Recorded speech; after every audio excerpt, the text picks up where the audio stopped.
इस प्रॉब्लम में हमें बोल रहा है कि हम सबसे पहले डाटा भी लिख लेते हैं ताकि कैलकुलेशन में भी इजी हो जाए।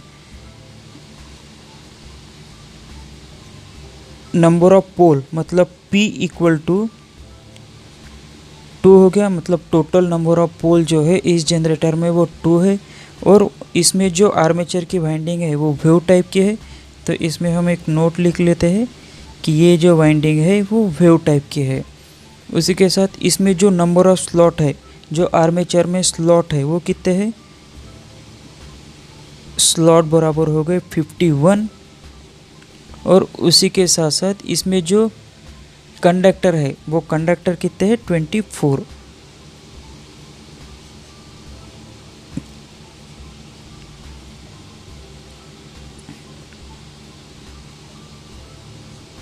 कंडक्टर जो है वो है 24।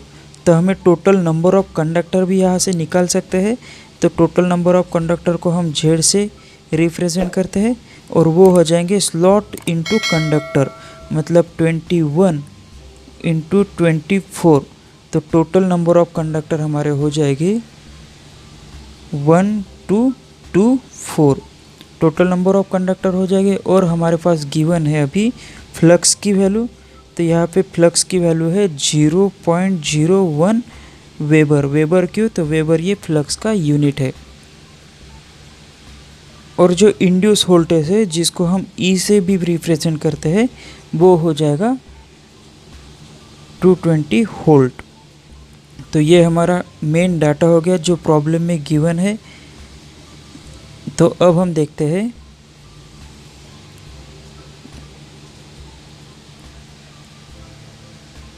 कि हमें इस प्रॉब्लम में जो है वो स्पीड निकालना है, मतलब n हमें निकालना है।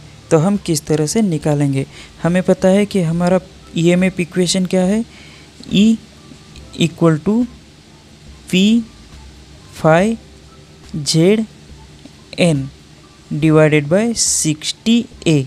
ए मतलब पैरेलल पाथ। तो ये जो प्रॉब्लम है, ये जो जनरेटर है ये वेव टाइप का है। तो वेव टाइप का है इसलिए यहाँ पे A इक्वल टू हमेशा 2 आ जाएगा। अगर लेफ्ट वाइंडिंग होती तो A इक्वल टू पोल आ जाता। तो यहाँ पे A की जगह हम 2 लिख सकते हैं, पैरेलल पर 2 हो जाएंगे। तो E मतलब हम अभी वैल्यू पुटअप कर देते हैं इसमें। E मतलब 220, P की वैल्यू जो है वो 2 है, इनटू फ्लक्स की वैल्यू यहाँ पे गिवन है वो हो जाएगी 0.01 इंटू Z हमें मिल गया था 1224 1224। और 60 ये जो कांस्टेंट है फार्मूले में, और A वेव वाइंडिंग है इसलिए A की वैल्यू यहाँ पे आ जाएगी 2। यह हमारा मेन फार्मूला था। इसका जो यूनिट है वो वोल्ट में आ जाएगा। ठीक है, अब हमें N मतलब जो आर्मेचर की स्पीड है वो यहाँ पे निकालना है। तो इसका हम क्रॉस गुना कर देंगे इसके साथ। तो यहाँ पे हम लिख लेते हैं 220 इंटू 60 इंटू 2 इक्वल टू, ये वैल्यू लिख लेंगे अभी 2 इंटू 0.01 इंटू 1224 इंटू स्पीड। अब हमें यहाँ पे स्पीड की वैल्यू निकालना है। तो स्पीड की वैल्यू निकालना है तो इसके लिए हम क्या करेंगे, ये जो वैल्यू है ये इसके डिवाइड में चले जाएगी। तो हम लिख लेते हैं 220 इंटू 60 इंटू 2। अब ये जो वैल्यू है ये पूरे डिवाइड में आ जाएंगी इसके साथ। तो 2 इंटू 0.01 इंटू 1224 और यहाँ पे बचा n, मतलब n ही हमें निकालना है। अब इस क्वेश्चन को सॉल्व करना है और यहाँ पे 0.01 है तो ये कैलकुलेशन में थोड़ा डिफ़िकल्टी दे सकता है। तो इसके लिए हम क्या करेंगे, जैसे हम मान लेते हैं कि यहाँ पे 0.01 है और इसके साथ ऊपर में डिवाइड में 2 है, तो हम इसको 200 लिख सकते हैं। या तो फिर ऐसा भी हो सकता है कि 0.001 है, तो इसको हम 2000 भी लिख सकते हैं। मतलब कहने का मतलब ये जो 0.01 है, इसको हम अगर ऊपर ट्रांसफ़र करें तो ये आ जाएगा 100। तो सेम हमें यही चीज़ यहाँ पे करना है ताकि कैलकुलेशन में हमें इजी हो जाए। तो हम इसको इस तरह से लिख सकते हैं अभी 220 इंटू 60 इंटू 2 डिवाइडेड बाय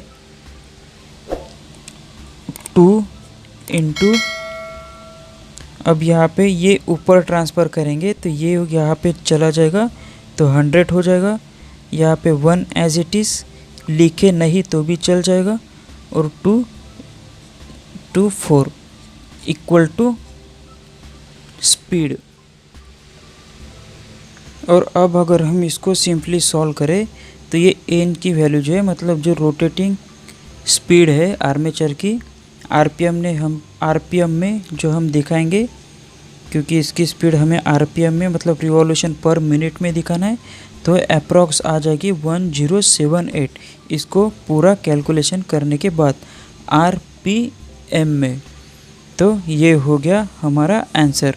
तो ऑप्शन में जो है वो ऑप्शन नंबर सी यहाँ पे करेक्ट आंसर हो जाएगा इस प्रॉब्लम का।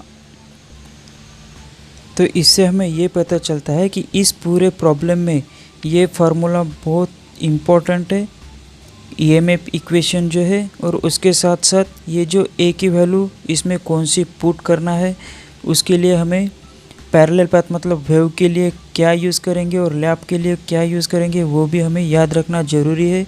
उसी के साथ साथ यहाँ पे जेड जो है, तो प्रॉब्लम में कभी जेड डायरेक्टली दिया हुआ नहीं होता। जेड मतलब टोटल नंबर ऑफ कंडक्टर, तो इसके इस टाइप से दिए होंगे, स्लॉट दिया होगा, कंडक्टर दिया होगा, तो उसके बेस से हमें टोटल नंबर ऑफ कंडक्टर निकालना है। तो इन दोनों का हम गुना कर देंगे तो हमें टोटल नंबर ऑफ कंडक्टर भी मिल जाते हैं। बाकी सब गिवन रहते हैं, इसमें कोई भी एक वैल्यू अब्सेंट रहेंगी तो उस एक वैल्यू को हमें इस तरह से कैलकुलेट करना है। तो इस टाइप के क्वेश्चन बहुत ही एग्ज़ाम में पूछे जाते हैं, और इसकी अगर हम प्रैक्टिस करें तो कैलकुलेशन भी करना इजी हो जाता है। तो ये इस टाइप के क्वेश्चन बहुत इम्पोर्टेंट है, तो इसकी आप प्रैक्टिस कीजिए ताकि एग्ज़ाम के समय इजीली सॉल्व कर सके।